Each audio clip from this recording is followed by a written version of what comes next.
સૌને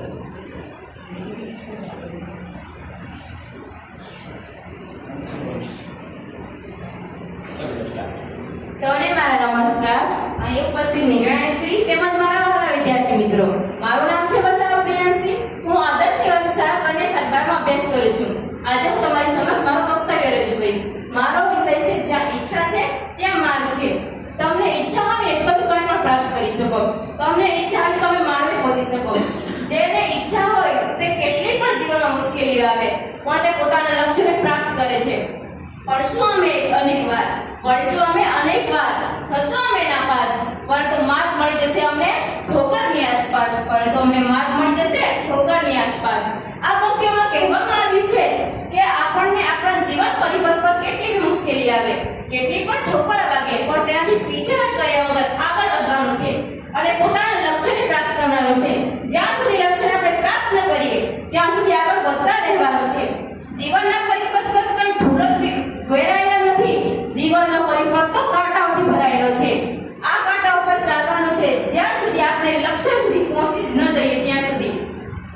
આપણે એવી મહેનત કરીએ કે સફળતા આપણા કદમોમાં આવે.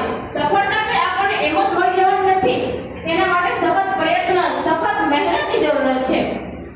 જે માણસ સફળતા મેળવવા માટે મહેનત કરે છે તે હંમેશા આગળ જાય છે. જેને મહેનત વગર સફળતા મળી જાય છે તેને તો સફળતાની કદર જ નથી, કારણ કે તેણે પોતાના જીવનમાં નિષ્ફળતાને જોઈ જ નથી. જે વ્યક્તિ નિષ્ફળ થઈને સફળ થાય છે તેને જ હંમેશા સફળતાની કદર થાય છે. એટલે જીવનમાં એકવાર તો નિષ્ફળ થવું જરૂરી છે. તમે શું જાણો છો, વ્યક્તિ નિષ્ફળ નથી થતું? દરેક વ્યક્તિ નિષ્ફળ થાય છે, કારણ કે તેને નિષ્ફળતા એ સફળતાની ચાવી છે. એટલે આપણે સફળ થવું હોય ને તો એકવાર તો નિષ્ફળ થવું જ પડે. આપણે સફળ થવું છે તો આપણે આપણા વિચારોને આપણા આદર્શો બનાવો. આપણા આદર્શો એ આપણી આદત બનશે. આ આદતોને આપણા જીવનમાં ઉતારો, જેથી આપણા ચારિત્ર્યનો ઘડતર કરશે અને એ ચારિત્ર્ય તમારું ડેસ્ટિની એટલે કે તમારું પ્રારબ્ધ અને ભવિષ્ય નક્કી કરશે. આપણા ભવિષ્યમાં આપણે એટલું સફળ થવાનું છે કે કોઈની આગળ આપણે હાથ ફેલાવવું ન પડે, કોઈની આગળ કંઈ માંગવું ન પડે.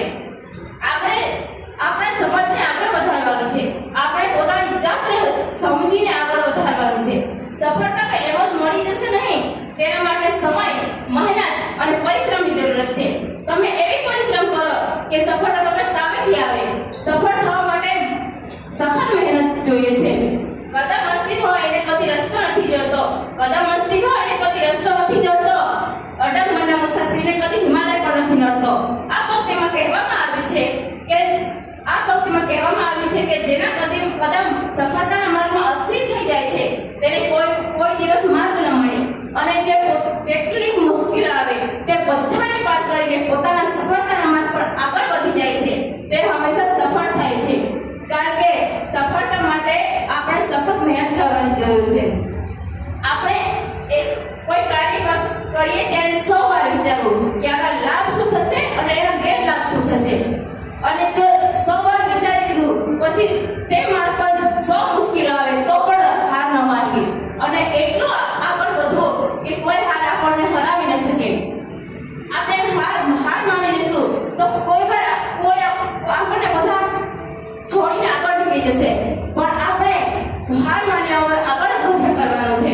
કારણ કે સફળતા મહેનત માંગે છે, સમય માંગે છે. જો તમે કાર્ય કરવા માંગો છો એને તમે સમય આપશો તો સમય તે સફળતાને તમારી સામે લાવીને ઊભું કરી દેશે અને સફળતા તમારા કદમોમાં આવશે. સફળતા મેળવવા માટે સૌથી વધારે જોઈએ છે મહેનત, કારણ કે સફળતા સૌથી વધારે મહેનત માંગે છે અને મહેનતથી તે કાર્ય સફળ થવાનું છે. આપણે સૌ મહેનત કરીશું તો આગળ તો વધીએ જ. જો આપણે મહેનત જ ન કરીશું તો આપણે કાં જ ભારી જવાના છે. અને જો સફળ થવું છે તો મહેનત અને લગન અને સૌથી વધારે છે દ્રઢ ઈચ્છા અને આત્મવિશ્વાસ. પોતાના પર આત્મવિશ્વાસ રાખીશું તો આગળ વધશું. મેં મારી વાત કરું તો મેં ખૂબ જ પ્રયત્ન કરીએ છીએ અહીંયા સુધી આવવામાં. આપણે સૌ મહેનત કરીએ અને આગળ વધીએ. હું તમને પણ જ કહેવા માંગુ છું કે મહેનત કરો. મહેનત તો હર વ્યક્તિ કરે છે પણ એવી મહેનત કરો કે સૌથી આગળ તમે રહો અને લોકો કહે કે હા આ વ્યક્તિએ સાચી ખરેખર મહેનત કરી